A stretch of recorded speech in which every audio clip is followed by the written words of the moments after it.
This is NDTV. And you're watching NDTV Prime. In association with Micromax. Nothing like anything.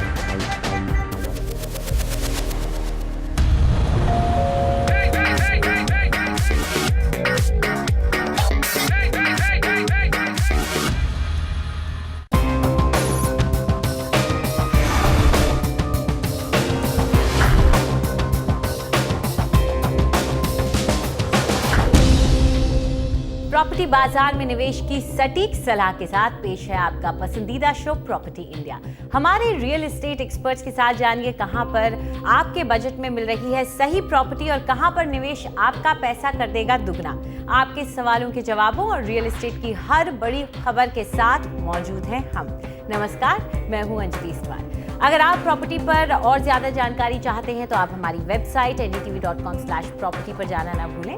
24 शहरों के property बाजार experts की नजर में कैसे हैं, यहां आपको पता चलेगा। फिलहाल आगे बढ़ते हैं, एक नजर डाल लेते हैं कि आज क्या क्या है खास। लग्जरी घरों में निवेश मकान खरीदने के बाद भी पड़ता है महंगा। सुविधाओं के लिए हर महीने 60,000 रुपए तक देने पड़ते हैं, निवेशकों का नुकसान। रिहाइश या निवेश के लिए शहर के कौन से इलाके हैं सबसे बेहतर, पाइए अपने सवालों के जवाब।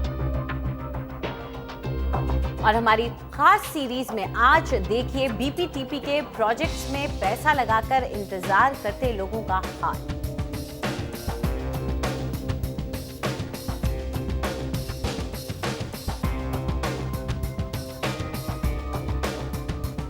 लग्जरी किसे नहीं पसंद है और यही वजह है कि कई लोग अपने बजट को किसी तरह खींच तान कर रहने के लिए लग्जरी अपार्टमेंट खरीद ही लेते हैं, लेकिन फिर धीरे धीरे वो सपने का मकान जेब पर एक बड़ा सा बोझ बन जाता है।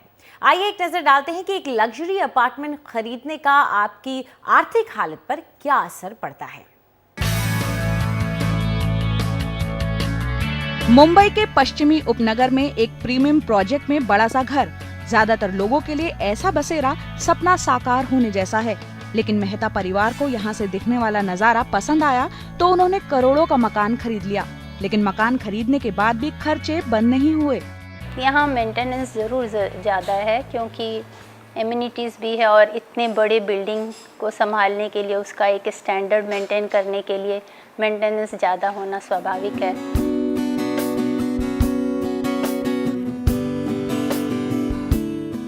मेहता परिवार तो बस एक मिसाल है। घर के खरीदारों को अपना आशियाना खरीद लेने के बाद भी अक्सर मोटी रकम चुकानी पड़ती है। ज्यादातर मकान मालिकों को एहसास ही नहीं होता कि स्विमिंग पूल, क्लब हाउस, व्यापक सुरक्षा इंतजाम और प्रॉपर्टी टैक्स आकलन की आड़ में वो कितना खर्च करते हैं। ये खर्चे मेंटेनेंस चार्ज और म्यूनिसिपल टैक्सेस के तौर पर लिए जाते हैं। इनका भुगतान हजारों रुपए से लेकर कई बार लाखों रुपए तक पहुँच जाता है। मसलन सारे खर्चे मिलाकर 5,000 वर्ग फुट के प्रीमियम अपार्टमेंट में औसतन 11 से 13 रुपए प्रति वर्ग फुट देने पड़ते हैं, जो हर महीने 60,000 रुपए या सालाना 7,20,000 रुपए पड़ता है। लेकिन इसके बावजूद लोग पैसे देने को तैयार हैं। लोग ये डोंट माइंड ये मेंटेनेंस एक्स्ट्रा पे करने अगर आप रहते हैं तो, लेकिन अगर ये आपका इन्वेस्टमेंट है, आप यहाँ पे नहीं रह रहे हैं तो ये एक लायबिलिटी बन जाती है, हाई मेंटेनेंस कॉस्ट, स्पेशली अगर आपका फ्लैट खाली है, आपने रेंट आउट नहीं किया है।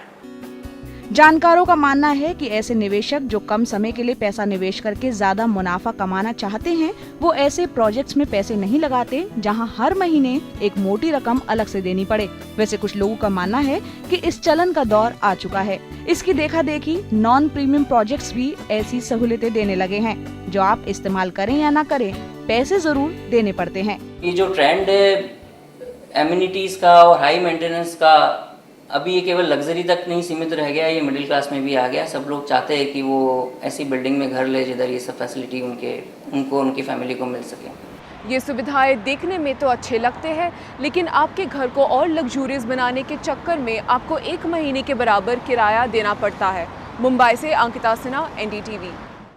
तो एक लग्जरी अपार्टमेंट खरीदना आपके लिए एक अच्छा आर्थिक फैसला साबित होगा या नहीं साबित होगा, इस पूरी बात पर चर्चा करने के लिए हमारे साथ हैं संदीप साध जो कि सीईओ हैं मुंबई प्रॉपर्टी एक्सचेंज.com के, और पंकज मटपाल जो कि सर्टिफाइड फाइनेंशियल प्लानर हैं और एमडी हैं optima money managers private limited के। तो पंकज, शुरुआत आपसे करते हैं क्योंकि हम बात करना चाहते हैं किसी भी इंसान के पैसे की और उस पैसे को बैलेंस करने की, उसकी जेब की। तो यहाँ पर हम जानना चाहेंगे, अगर कोई अपने रहने के लिए मकान खरीद रहा है और थोड़ा अपने आप को एक्सटेंड करके खरीद लेता है, तो क्या आप इसे एक अच्छा डिसीजन मानेंगे, खासतौर पे जब वो उसमें रहेगा?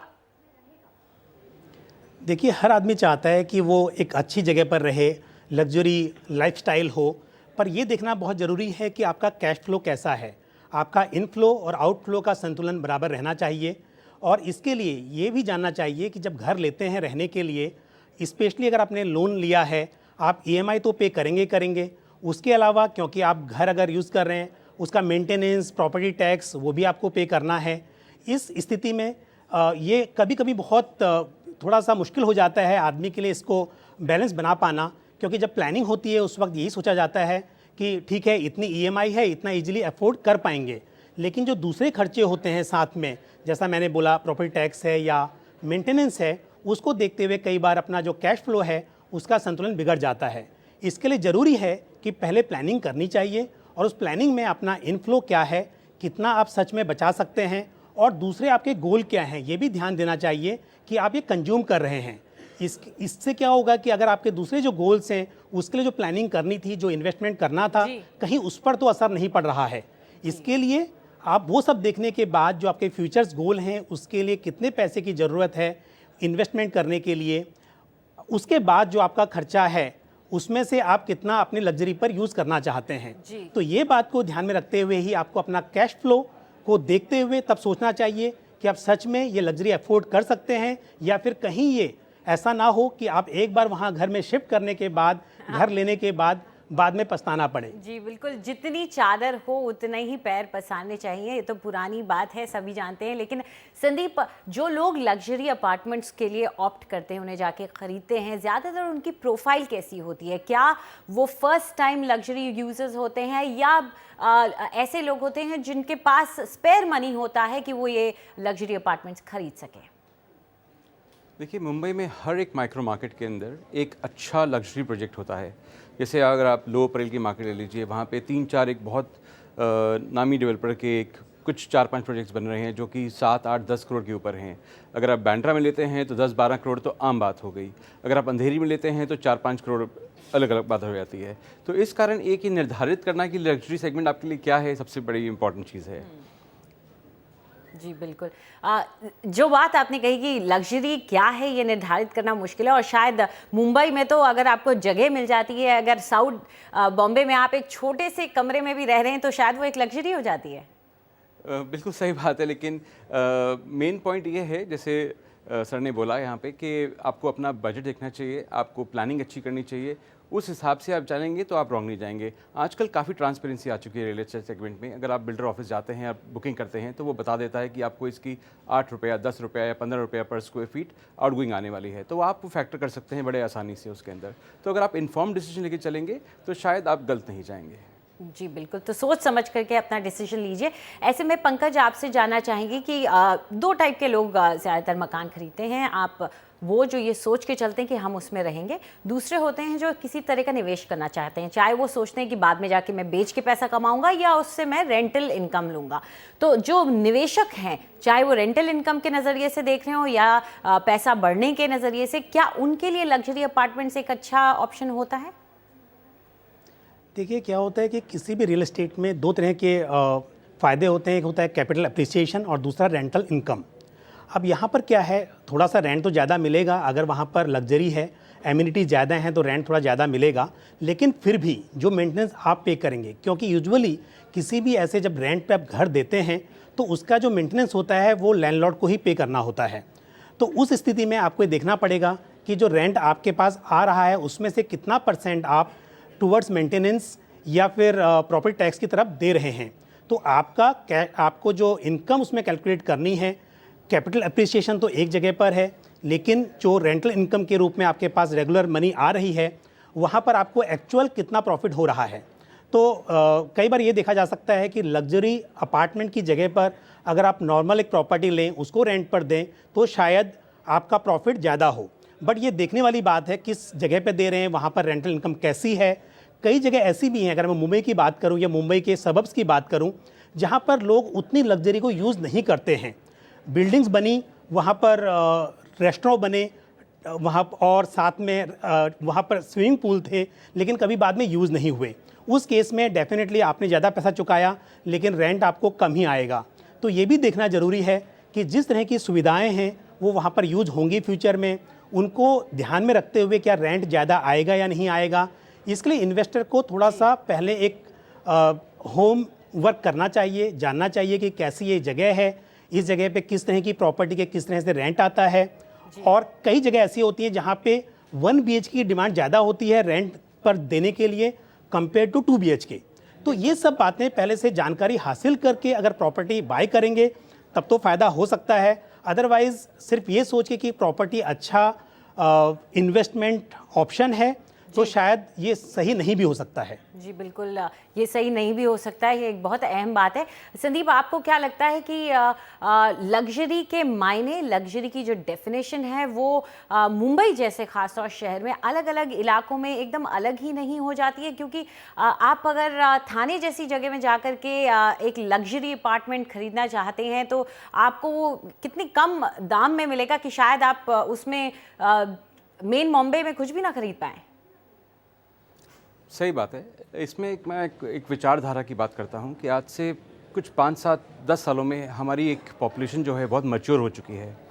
हम एक ट्रैवल्ड नेशन बन चुके हैं कि हम लोग के जितने भी हमारे सीनियर मैनेजमेंट एग्जीक्यूटिव्स हैं या बिजनेस फैमिलीज़ हैं वो ट्रैवल करती हैं वर्ल्ड ओवर। जब हम वर्ल्ड ओवर ट्रैवल करते हैं तो हम एक एस्पिरेशन लेके आते हैं, और जब हमको एस्पिरेशन एक सपने के तौर पे इंडिया में, मुंबई में, थाने में हो या डोंबिवली में हो या बांद्रा में हो या जुहू में हो, किसी भी लोकेशन में हो, अगर वो एक अच्छी प्रॉपर्टी मिलती है, थोड़ी लग्जरी क्वोशेंट होता है उसके अंदर, एक मेंटेनेंस होती है उस सोसाइटी के अंदर, या उस बिल्डर का एक अच्छा एक प्रेजेंटेशन होता है और neat and clean straight line work होता है, तो लोग उस पर बहुत ध्यान देते हैं। आज आप देखेंगे जितनी बिल्डिंग्स बन रही हैं, जितने अपार्टमेंट्स बन रहे हैं, सब में एमेनिटीज़ हैं। अब स्टैंड अलोन बिल्डिंग्स का कॉन्सेप्ट धीरे धीरे खत्म होता जा रहा है, बिकॉज सबको आज हेल्थ कॉन्शियस जनरेशन हो गई हमारी। हम लोगों को जिम चाहिए, अगर हम जिम जाएंगे हमको गाड़ी निकालनी पड़ेगी और दूर जाना पड़ेगा, तो जा ही नहीं पाता आदमी। अगर बिल्डिंग के नीचे है स्विमिंग पूल है, बच्चे खेलते हैं। हमारे मुंबई में सबसे बड़ी प्रॉब्लम है प्लेग्राउंड्स की, एंटरटेनमेंट की। हमारे पास बच्चों को जाने की जगह नहीं है कहीं पे, तो बिल्डिंग में अमेनिटीज़ होना एक अनिवार्य एक महत्वपूर्ण चीज़ है। इसके लिए अमेनिटीज़ होना बिल्डिंग के अंदर सब लोग प्रेफर करते हैं, पूरा फैमिली एंजॉय करती है। आपके दादा दादी हो, नाना नानी हो, सब लोग नीचे घूमते हैं गार्डन्स में, पार्क्स में, भले छोटे हों या बड़े हों। कुछ सोसाइटी के कुछ ना कुछ एरियाज़ रहते ही हैं जहाँ पे एंटरटेनमेंट रहता है।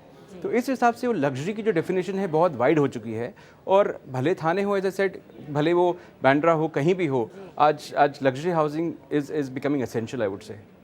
लग्जरी को एसेंशियल डिफाइन कर दिया है संदीप ने यहाँ पे। लेकिन पंकज, मेरे ख्याल से आप थोड़ा एक ट्रेडिशनल और एक कंजर्वेटिव अप्रोच रखेंगे। आपसे मैं ये जानना चाहूँगी, जो ज़्यादातर लोगों का बजट होता है, जैसे कि हम लोगों को लिख के भेजते हैं अपनी क्वेरीज में कि 70 से 1 करोड़ के बीच में, 70 लाख से 1 करोड़ के बीच में, इस प्रोफाइल के बायर के लिए क्या लग्जरी के लिए ऑप्ट करना और ख़ास तौर पर मुंबई और दिल्ली जैसे मार्केट्स में क्या एक सेंसिबल बात रहेगी? नहीं, देखिए, अगर आप 70 लाख 1 करोड़ की बात कर रहे हैं तो बॉम्बे में तो आजकल 70 लाख 1 करोड़ में नॉर्मल 2 BHK घर मिल जाए, वही बहुत बड़ी बात होती है। या तो आपको फिर बहुत मतलब थाने में जाना पड़ेगा। थाने में भी अगर हम बात करें तो थोड़ा सबब्स में जाना पड़ेगा आपको, तब वो पॉसिबल है।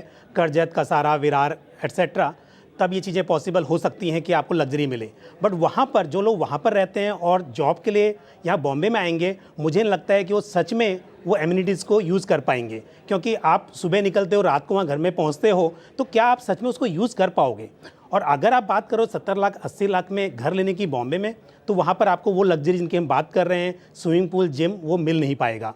इसके लिए अगर हम इस तरह के इन्वेस्टर्स की बात करें या इस तरह के कंज्यूमर्स की बात करें जो कि एक मीन्स मिडिल क्लास पीपल हैं, उनको उस बजट में रहने के लिए घर चाहिए, तो फिर कम लग्जरी, हाँ थोड़ी बहुत ही ज़रूर है कि छोटा सा एक प्लेग्राउंड हो, उसके अंदर बच्चों के लिए थोड़ी सी सुविधा हो, या कार पार्किंग तो कम से कम मिल जाए। इस तरह की एमिनिटीज़ देखी जा सकती हैं, लेकिन जहाँ तक सवाल है जिम या फिर रूफ टॉप रेस्टोरेंट और स्विमिंग पूल, वो सब शायद पॉसिबल नहीं होगा। और इन्वेस्टर्स को या कंज्यूमर किसी भी स्थिति में ये देखना बहुत ज़रूरी है कि अपना जो बजट है इन्फ्लेशन को ध्यान में रखते हुए उन सब के लिए पैसा चाहिए। आप बड़ा घर ले लोगे लेकिन कल को रिटायरमेंट के लिए आप घर नहीं बेचने वाले हो, तो घर जो है वो रहने के लिए है, रिटायरमेंट के लिए भी पैसा चाहिए ही चाहिए आपको।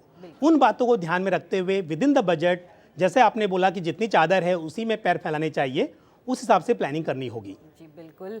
तो जाहिर तौर पर हमें तो यही लग रहा है कि लग्जरी का जो टैग है उसके लालच में नहीं पड़ना चाहिए, क्योंकि शुरुआत में चाहे किसी भी तरह से आप मैनेज कर लें और ख़रीद लें, लेकिन बाद में ये लग्जरी जो है वो उसका खर्च खत्म होता नज़र नहीं आता है। आप दोनों इस चर्चा का हिस्सा बने, इसके लिए बहुत बहुत शुक्रिया आपका।